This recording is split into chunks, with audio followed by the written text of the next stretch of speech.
अस्सलामुअलैकुम। आज का हमारा टॉपिक है कैनी-ज़ेरोस रिएक्शन।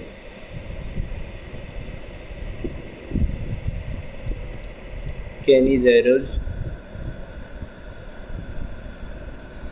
रिएक्शन, और ये एक बहुत ही ज़्यादा इम्पोर्टेंट लॉन्ग क्वेश्चन है। आप लोगों ने इसको अच्छे से समझना है।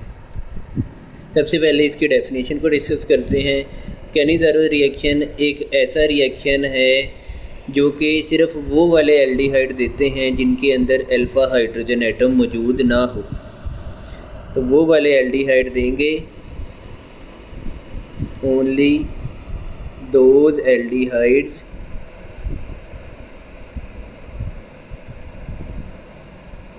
Give this reaction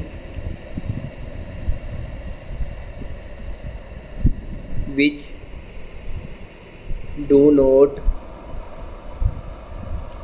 have alpha hydrogen atom. उसके बाद ये जो कैनी-ज़ेरोस रिएक्शन है ये डिस्प्रपोर्शनेशन रिएक्शन है। डिस्प्रपोर्शनेशन रिएक्शन, डिस्प्रपोर्शनेशन रिएक्शन ऐसे रिएक्शन को बोलते हैं जिसमें एक कंपाउंड की ऑक्सीडेशन भी हो जाए और साथ में रिडक्शन भी हो जाए। तो ये जो हमारे पास एल्डिहाइड होता है ना, इसके दो मॉलिक्यूल होते हैं इस रिएक्शन में। दोनों मॉलिक्यूल्स रिएक्ट करके दो तरह के कंपाउंड बनाते हैं। एक ये बनाएंगे अल्कोहल्स। तो अगर अल्कोहल बनाए तो ये रिड्यूस्ड प्रोडक्ट है।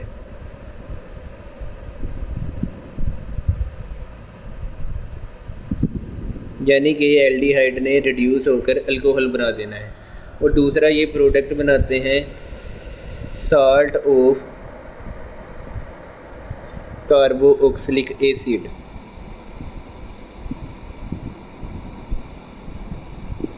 तो इसको बोला जाता है ऑक्सीडाइज्ड प्रोडक्ट।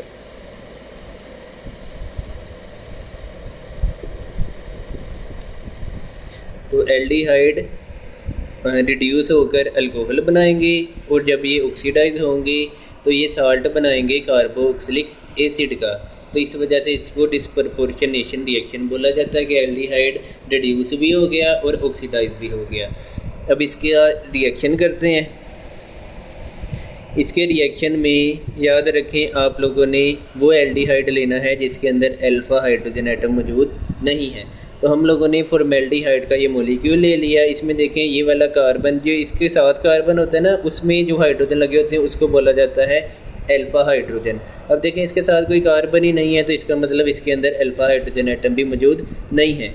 तो हम लोगों ने क्या लिया, एल्डिहाइड का मॉलिक्यूल लिया। इसको हम लोगों ने रिएक्ट करवाना है सोडियम हाइड्रोक्साइड के साथ।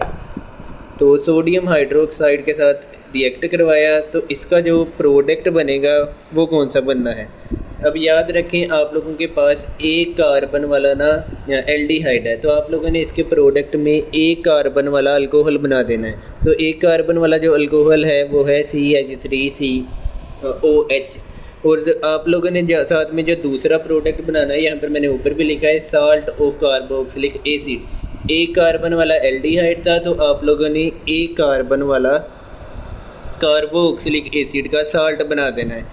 तो यहाँ पर आप लोगों ने इस तरह से यहाँ सोडियम साल्ट बनेगा क्योंकि यहाँ पर NaOH के साथ इसका रिएक्शन करवा रहे हैं तो ये सोडियम फॉर्मेट बन गया। ये सोडियम साल्ट है कार्बोक्सिलिक एसिड का।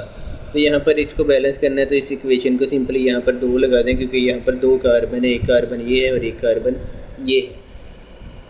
तो याद रखें आपने क्या करना है, जब आप लोगों के पास एक कार्बन वाला एल्डिहाइड है तो उसका जो प्रोडक्ट बनाया इस रिएक्शन में आप लोगों ने एक कार्बन वाला अल्कोहल बना दिया, ये रिड्यूस्ड प्रोडक्ट है। उसके बाद आप लोगों ने जो ऑक्सीडाइज्ड प्रोडक्ट बनाया वो आप लोगों ने एक कार्बन वाला कार्बोक्सिलिक एसिड का सोडियम साल्ट बना दिया, तो ये ऑक्सीडाइज्ड प्रोडक्ट है।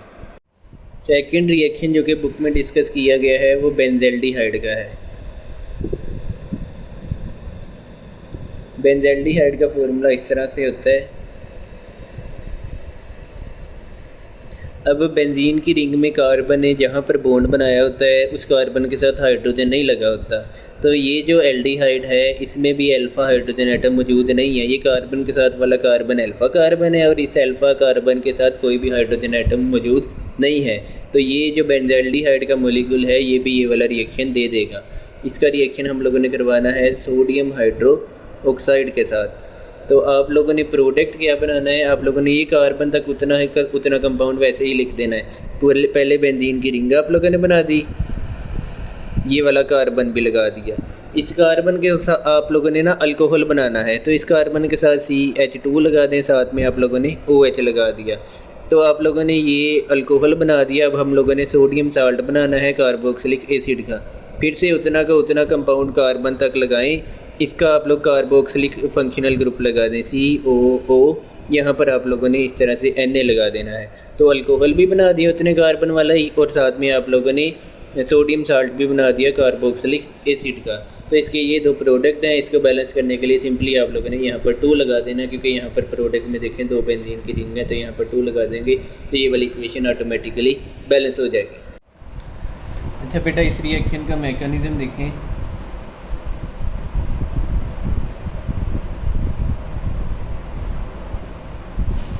मैकेनिज्म के पहले स्टेप के अंदर आप लोगों ने OH नेगेटिव लेना है, जो कि NaOH का ही पार्ट था, क्योंकि ये वाला जो रिएक्शन है ना बेस कैटालाइज्ड रिएक्शन ही है। OH नेगेटिव NaOH से निकलेगा और ये फॉर्मेल्डिहाइड के मॉलिक्यूल के ऊपर आकर अटैक कर देगा। अब फॉर्मेल्डिहाइड का मॉलिक्यूल जो है, इसमें ये जो ऊपर वाला ऑक्सीजन है ये इसके ऊपर पार्शियल नेगेटिव चार्ज होता है, नीचे वाला जो कार्बन है उसके ऊपर पार्शियल पॉजिटिव चार्ज होता है। तो ये जो OH नेगेटिव है ये आकर अटैक करेगा इस कार्बन के ऊपर। इस कार्बन के अब टोटल 5 बॉन्ड बन गए। कार्बन 4 ही बॉन्ड बनाता है, तो 1 बॉन्ड आप लोगों ने तोड़ना है और ये जो बॉन्ड वाले इलेक्ट्रॉन है इस ऊपर वाले ऑक्सीजन के पास चले जाएंगे। तो हमारे पास अब प्रोडक्ट क्या बना, एक कार्बन है, साथ देखें एक तो नीचे आकर OH लग गया, तो हम लोगों ने यहाँ पर OH लगा दिया। साथ में इसके दोनों साइडों पे हाइड्रोजन लगे हैं, तो हम लोगों ने यहाँ पर 2 हाइड्रोजन लगा दिए। और साथ में ये जो डबल बॉन्ड पहले था लेकिन अब टूटकर सिंगल बॉन्ड रह गया, तो हम लोगों ने यहाँ पर सिंगल बॉन्ड लगा दिया और इस ऊपर वाले ऑक्सीजन के ऊपर नेगेटिव चार्ज आ गया। अगले स्टेप के अंदर आप लोगों ने इसी कंपाउंड को पकड़ना है।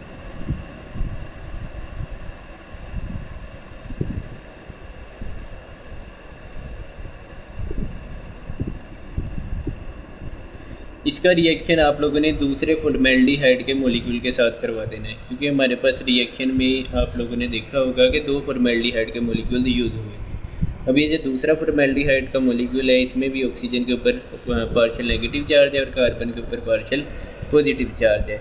अब आप लोगों ने करना क्या है, यहाँ से गौर से देखें, ये वाला जो नेगेटिव चार्ज है आप लोगों ने इस नेगेटिव चार्ज को दोबारा से इधर शिफ्ट कर देना है, ताकि ये कार्बन और ऑक्सीजन के दरमियान में दोबारा से डबल बॉन्ड बन जाए। अब इस कार्बन के टोटल बॉन्ड कितने हो गए हैं, 1 2 3 4 और ये 5वां बन रहा है। तो आप लोगों ने ना इनमें से एक बॉन्ड तोड़ देना है। और तोड़ना कौन सा बॉन्ड है, आप लोगों ने ये जो हाइड्रोजन वाला बॉन्ड है ना ये बॉन्ड तोड़ देना है। ये जो हाइड्रोजन है अब यहाँ से बॉन्ड वाले इलेक्ट्रॉन्स को लेकर निकलेगा। अब यानी कि हाइड्रोजन के पास इलेक्ट्रॉन्स आ गए हैं, तो इलेक्ट्रॉन्स आ गए हैं तो ये as a negative charge act करेगा या एज अ न्यूक्लियोफाइल एक्ट करेगा और इसने आकर इस पार्शियल पॉजिटिव कार्बन के ऊपर अटैक कर देना है। जैसे ही इस हाइड्रोजन ने इस कार्बन के ऊपर आकर अटैक किया, इस कार्बन के टोटल 5 बॉन्ड हो गए। इसका मतलब एक बॉन्ड आप लोगों ने तोड़ना है, तो ये वाला बॉन्ड तोड़ेंगे और ये वाले बॉन्ड के इलेक्ट्रॉन इस ऊपर वाले ऑक्सीजन के पास चले जाएंगे और ऑक्सीजन के ऊपर नेगेटिव चार्ज आ जाएगा। अब हमारे पास प्रोडक्ट क्या बना, ये कार्बन था तो हम लोगों ने ये कार्बन लगा दिया। कार्बन की एक साइड पर हाइड्रोजन लगाए तो हम लोगों ने यहाँ पर हाइड्रोजन लगा दिया। और साथ में देखें यहाँ पर ऊपर डबल बॉन्ड ऑक्सीजन बन गया था, तो हम लोगों ने डबल बॉन्ड ऑक्सीजन लगा दिया। ये वाला हाइड्रोजन जो अपने इलेक्ट्रॉन्स लेकर निकल गया यहाँ से, लेकिन साथ में नीचे वाली साइड पे OH ग्रुप भी लगाए, तो उस OH ग्रुप को हम लोगों ने इस तरह से ये राइट साइड पर लगा दिया। तो ये कंपाउंड का नाम होता है फॉर्मिक एसिड, फॉर्मिक एसिड। और साथ में जो दूसरा प्रोडक्ट बनेगा वो कौन सा बनेगा वो देखते हैं। हमारे पास यहाँ पर ये वाला जो हाइड्रोजन एटम है अब इस कार्बन के साथ आकर बॉन्ड बना लिया हुआ इसने। तो ये कार्बन था, इस कार्बन के साथ हाइड्रोजन का बॉन्ड बना दिया हम लोगों ने। और साथ में इस कार्बन के साथ 2 और हाइड्रोजन एटम लगे हुए हैं, एक हाइड्रोजन इधर लगा दिया, एक हाइड्रोजन इधर लगा दिया। और ये जो डबल बॉन्ड था अब डबल बॉन्ड ख़त्म हो गया है, इस ऑक्सीजन के साथ इसका सिंगल बॉन्ड रह गया और इस ऑक्सीजन के ऊपर अब नेगेटिव चार्ज आ गया। यानी कि ये कौन सा कंपाउंड है, CH3O नेगेटिव, इसको बोला जाता है मिथॉक्साइड आयन। मिथॉक्साइड। ये जो मिथॉक्साइड आयन बना था हमारे पास, उसको आप लोग इस तरह से लिख लें CH3O नेगेटिव मिथॉक्साइड आयन। साथ में हमारे पास बना था फॉर्मिक एसिड। फॉर्मिक एसिड का फॉर्मूला था C डबल बॉन्ड O, एक साइड पर H लगा था, एक साइड पर OH लगा हुआ था। ये फॉर्मिक एसिड है। अब यहाँ पर ना ये जो मिथॉक्साइड आयन है एज अ बेस एक्ट करेगा। अब बेस की प्रॉपर्टी होती है प्रोटॉन को एक्सट्रैक्ट करना, और एसिड की प्रॉपर्टी होती है प्रोटॉन को डोनेट करना। तो फॉर्मिक एसिड ने अपना ये वाला प्रोटॉन डोनेट कर देना है, और ये जो प्रोटॉन है ये आकर इधर आकर लग जाएगा, तो हमारे पास कंपाउंड बन जाएगा CH3OH। और ये वाला ऑक्सीजन जो है इसका प्रोटॉन अब निकल गया है और इस ऑक्सीजन के ऊपर नेगेटिव चार्ज आ जाएगा। तो हमारे पास जो प्रोडक्ट है वो क्या बना, CH3OH। साथ में हमारे पास C डबल बॉन्ड O, इस ऑक्सीजन के ऊपर नेगेटिव चार्ज, यहाँ पर हमारे पास हाइड्रोजन लगा है। तो ये वाला जो कंपाउंड है मिथाइल अल्कोहल, ये हमारा एक मेजर प्रोडक्ट था, ये हम लोगों ने बना लिया। लेकिन अभी हम लोगों ने सोडियम साल्ट बनाना है फॉर्मिक एसिड का। तो यहाँ पर हमारे पास ये वाला जो कंपाउंड है, इस कंपाउंड को पकड़ें इस तरह से। इसका रिएक्शन आप लोगों ने सोडियम हाइड्रोक्साइड के साथ करवा देना है। अब जब इसका रिएक्शन सोडियम हाइड्रोक्साइड के साथ होगा ना, तो आप लोगों ने सिंपल करना क्या है, ये वाला जो सोडियम है इसको आप लोगों ने इस ऑक्सीजन के साथ मिला देना है।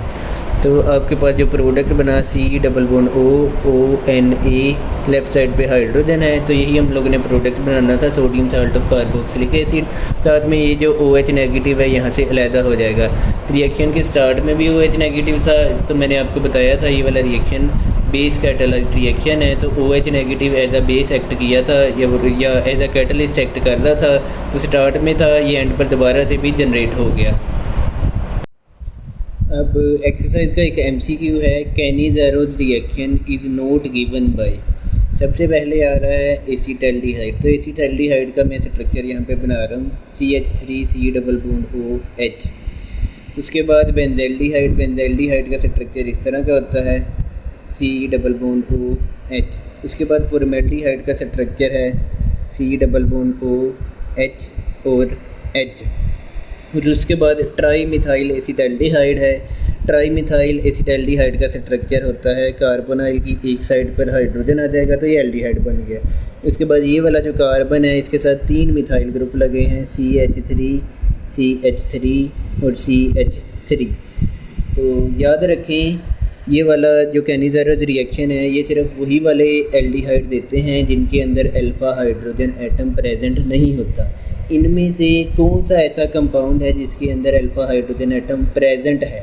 तो जिसके अंदर प्रेजेंट होगा वो वाला कंपाउंड ये वाला रिएक्शन नहीं देगा।